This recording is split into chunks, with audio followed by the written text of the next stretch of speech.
A must-know for those hoping to find work in infrastructure. Next on your Labor Minute.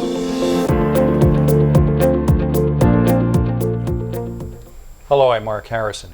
It's called the Davis-Bacon Act, and it's named after the two sponsors of the bill in 1931.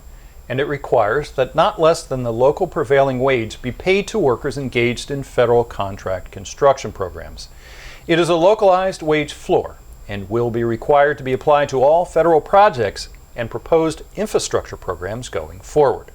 However, Senator Jeff Flake, a one-term Republican from Arizona, is now calling for a repeal of the act in what the Teamsters Union is calling a vicious attack on the livelihoods of millions of middle-class Americans, with Teamsters President Jim Hoffa saying, quote, "Senator Flake's crusade to repeal Davis-Bacon shows his ignorance of the current plight of working Americans."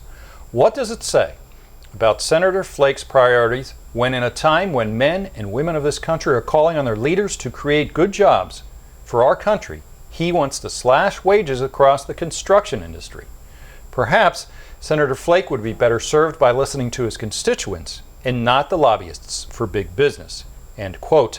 Flake introduced the Transportation Investment Recalibration and Equality Act, or the TIRE Act, on the floor of the Senate, saying by suspending onerous prevailing wage provisions on all federal highway construction projects, the TIRE Act will ensure that tax dollars go toward projects and jobs, not overpriced union contracts.